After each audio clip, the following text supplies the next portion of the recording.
Okay, well, let's just get into the sports minute then because we Yeah, got to talk that's why I want to go NBA last with that. because like okay, we got what December 22nd is when they're starting. Mm-hmm. Okay, we got a draft. We've got free agency.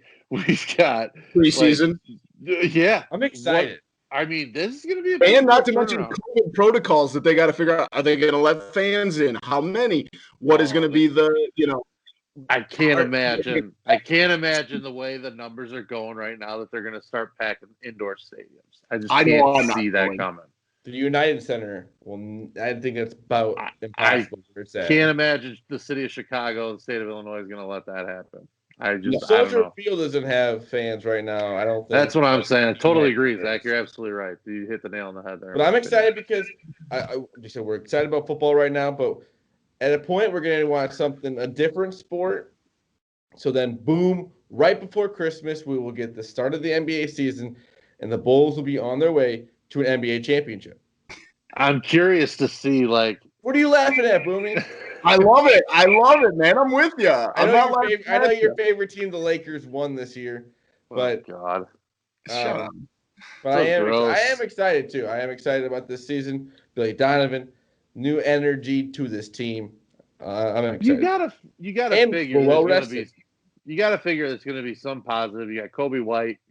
He started showing some big time. It's got to get better than Jim Boylan. So big time signs last year. I don't know. There's at least reason to be optimistic if you're a Bulls fan. I totally agree. So, like I said, we still got the draft, which they got the 4th pick, and we have a little free agency. So we'll have to see. Yeah, there's been talk about with the Bulls draft about possibly moving up or down. Do you guys have any preference, or you just want the Bulls to stay where they're at? And any thoughts on that? There's nobody in this draft, in my opinion, that's like makes it's not worth it. I don't think the difference between 1 and 4 is all that much right now. Wiseman, maybe just because of his height and could be, but we didn't really see enough. I mean, we didn't see right. Much of him. You know what I mean? Like huge question mark there. He could be a unicorn. You're absolutely right, but it's hard to say that whatever other capital you got to give up if you're clearing some space with it. Like hypothetically, I don't even know if this would be possible based on the numbers, but if you're giving up Levine and then and the 4 to get the 1, where you're dumping some salary too, I could get on board with a move like that. You know what I mean? And that has nothing to do with him, but I just mean like if you're getting rid of a decent amount of payroll while you're trying to enter free agency, and you can get the number 1 pick. Okay, but I just hope they don't do too much. Yeah. It's not worth risking a lot. I think you keep adding talent to this roster as best you can. If that means you got to start dealing Markkanen and start dealing Levine and some of these other guys that have been around and just haven't, turned.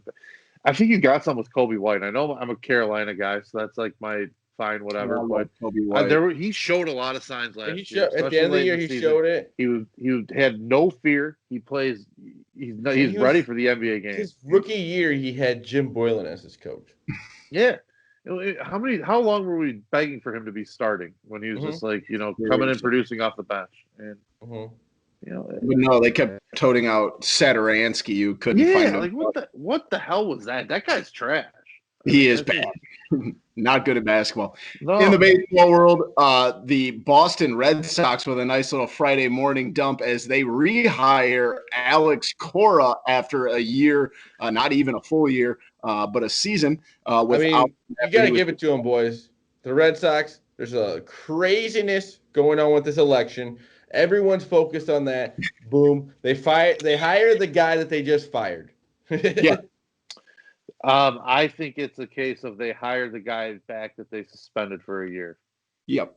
And didn't have to pay him because by firing him, a good coach, they could probably get some backdoor way of not paying him for the year, whatever it may be, or even at least paying him. or even paying him, and then just saying, hey, thanks for winning us the World Series the year before.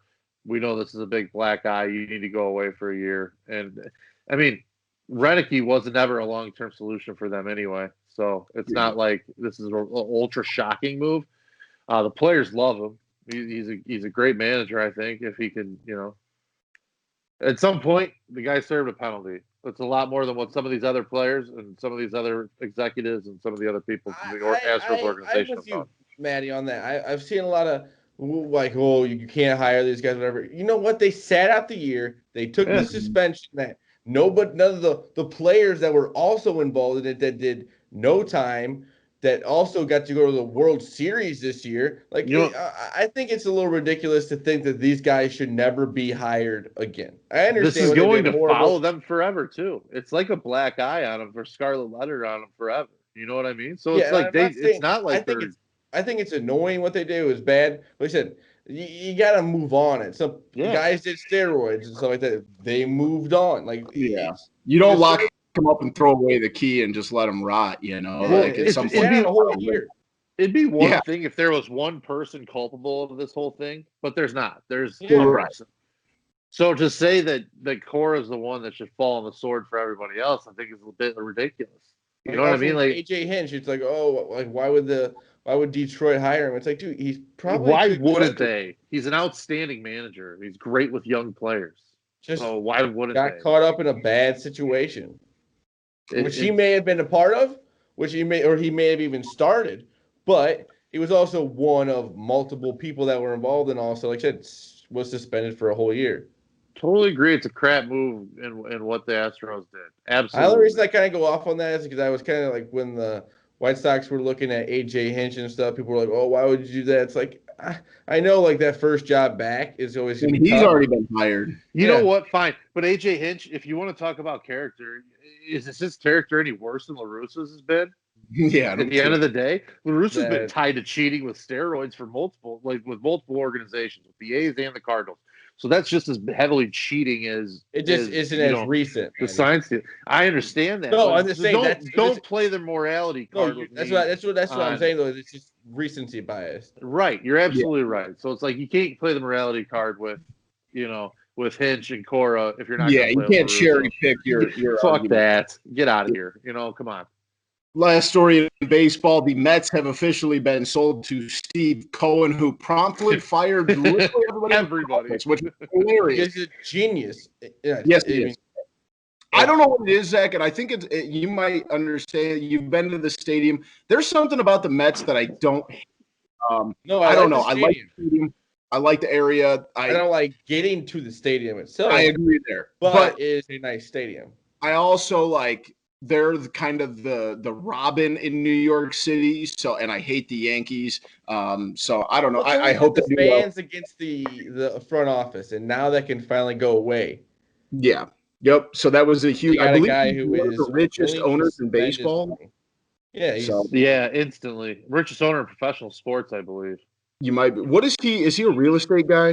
He's like a hedge fund, capital investment kind of guy, I believe. Wouldn't it be so cool to make enough money you could just buy a he even already had a statement out for the Yeah. Mets fans that was already On your own.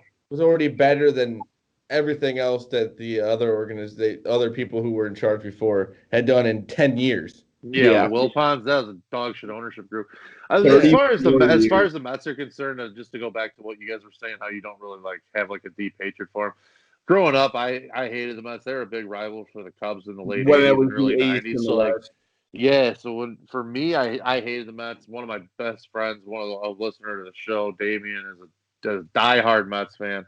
I'm sure he's pretty jacked about the Cohen, approval on the sale and all that. But Brody Van Wagenen, he's gone after 2 years of trying to start building something, and dealing Jared Kelenic and getting Edwin Diaz back and Robinson Cano and giving up one of the best prospects in baseball is probably going to be your legacy at this point. It's a tough look. It's a really tough look. Very. I mean, tough he one. got DeGrom done though. He got that deal done too. So you can't forget that either. Does help that he was DeGrom's agent though. Let's not forget the inside track that he had with Yeah. Pretty easy to Very. get a deal done with yourself. Yeah. You know what the guy wants, I think.